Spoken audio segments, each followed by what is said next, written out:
corta.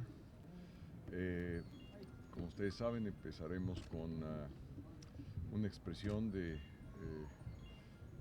lenguas originarias, pasaremos al apartado de efemérides y posteriormente a nuestros 6 dictámenes de consenso.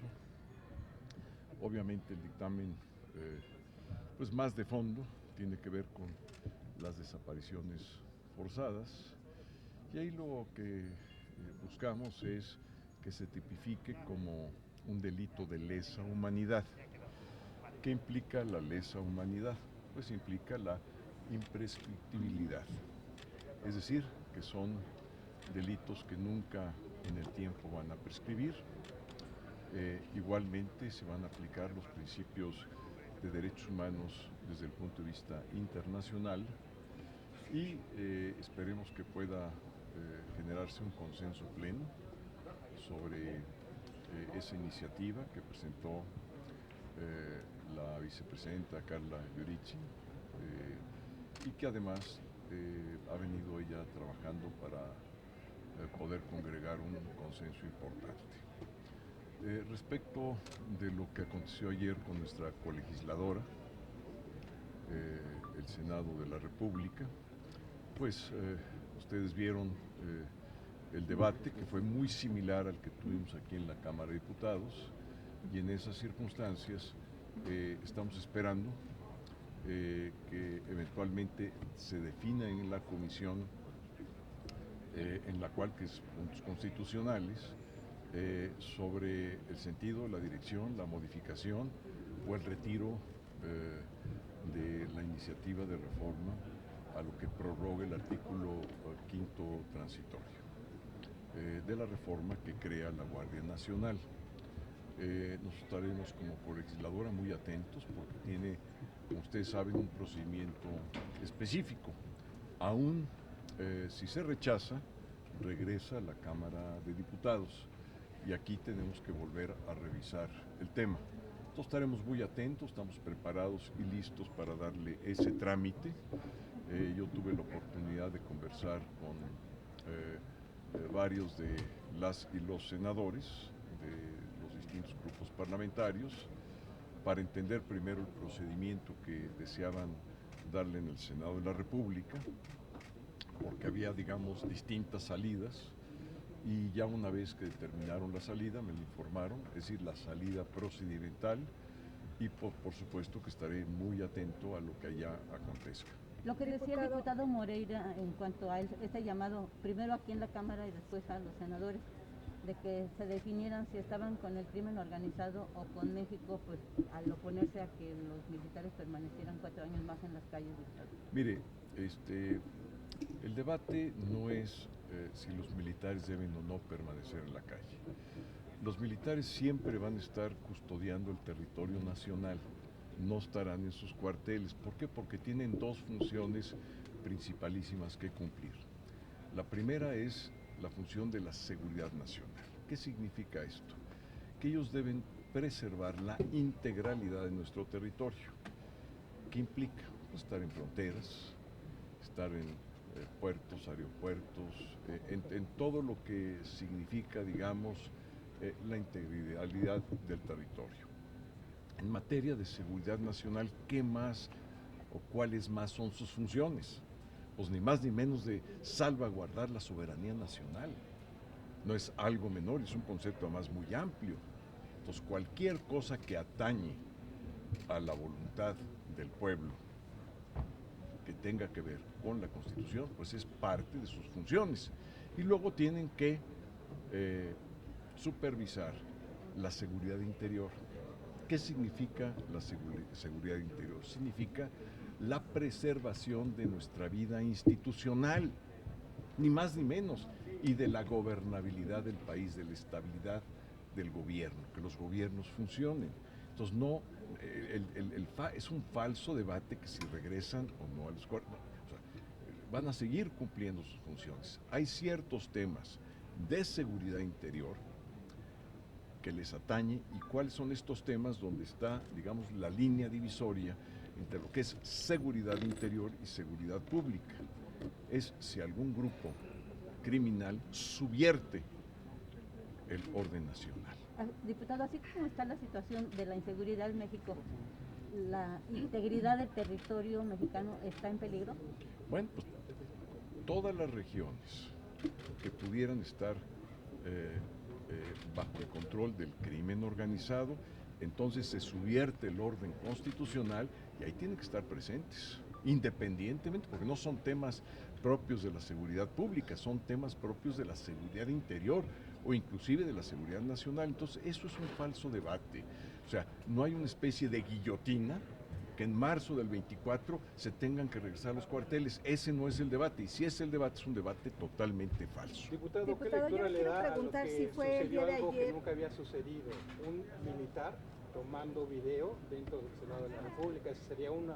Y la segunda, Greg Abbott, que es un gobernador de Estados Unidos, le pide al Congreso que tome ya el crimen organizado de México como un acto terrorista, es decir, para que pueda entrar a Estados Unidos, apoyar a México.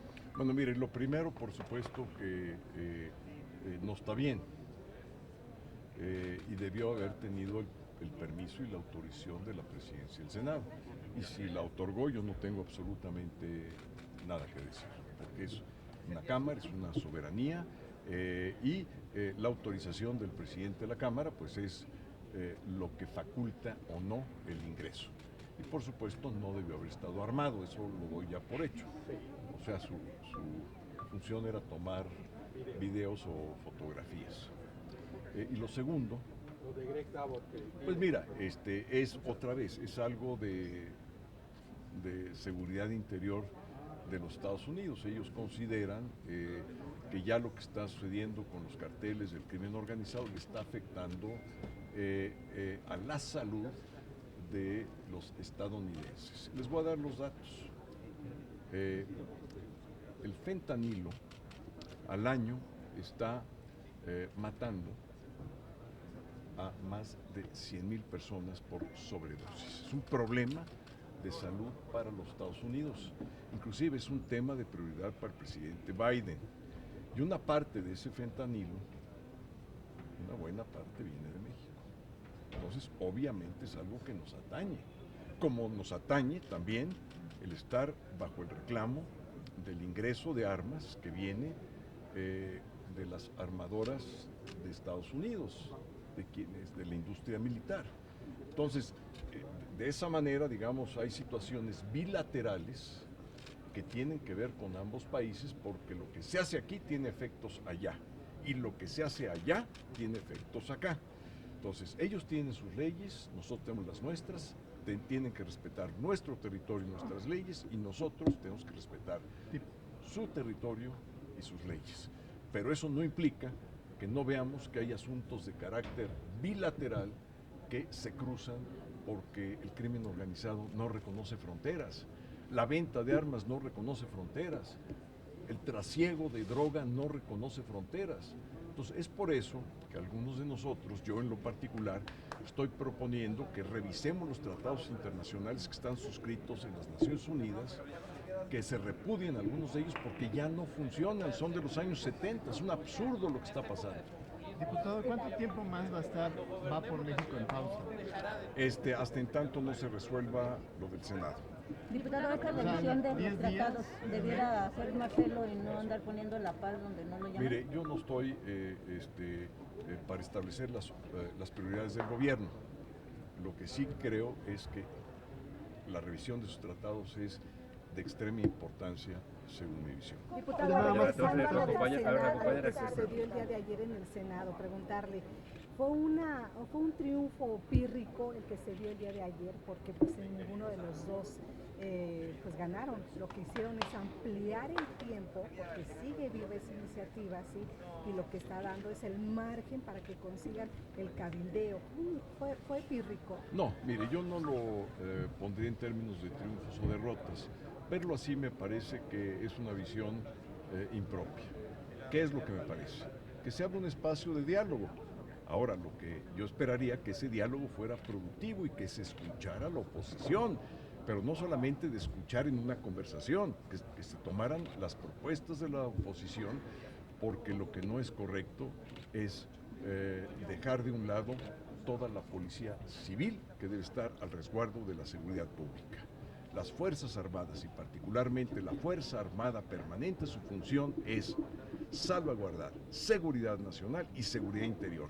La policía es salvaguardar la seguridad pública. Diputado, abonando las preguntas de mis compañeras, por una parte, ¿qué opina de que el secretario de Gobernación ahí andaba en un hotel de enfrente, pues invitando a los senadores tratando de convencerlos?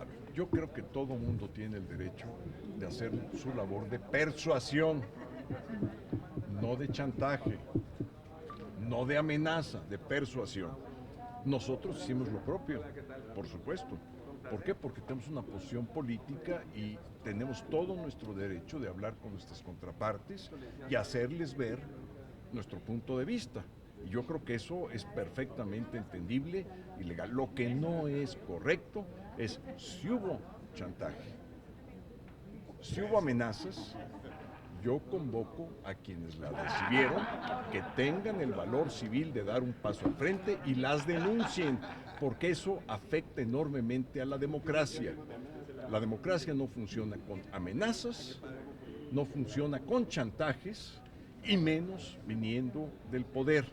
Entonces, si las hubo, yo sí convoco a las legisladoras y los legisladores a que den un paso enfrente y denuncien y que nos hagan saber públicamente quién los amenazó y en qué términos lo hizo.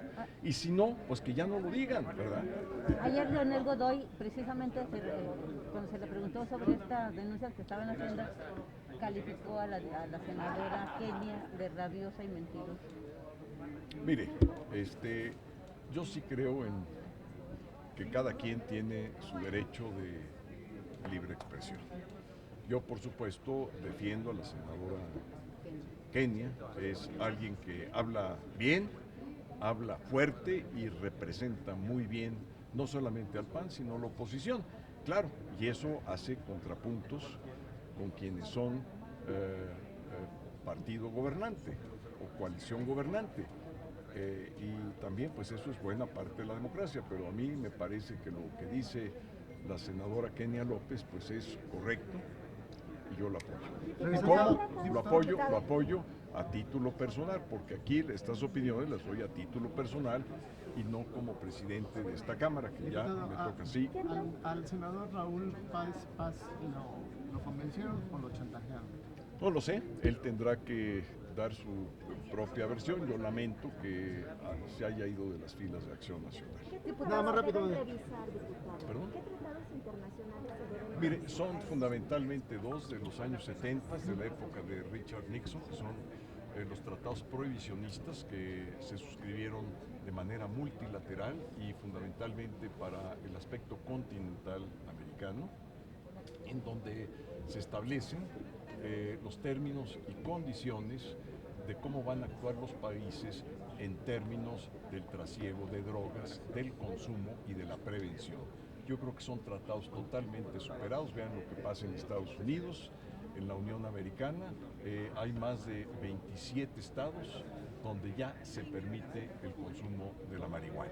Entonces son tratados que ya no tienen operancia ni vigencia y además son tratados que están produciendo víctimas desde el punto de vista del consumo, víctimas desde el punto de vista de la violencia, que no había en los años 70 y que tampoco había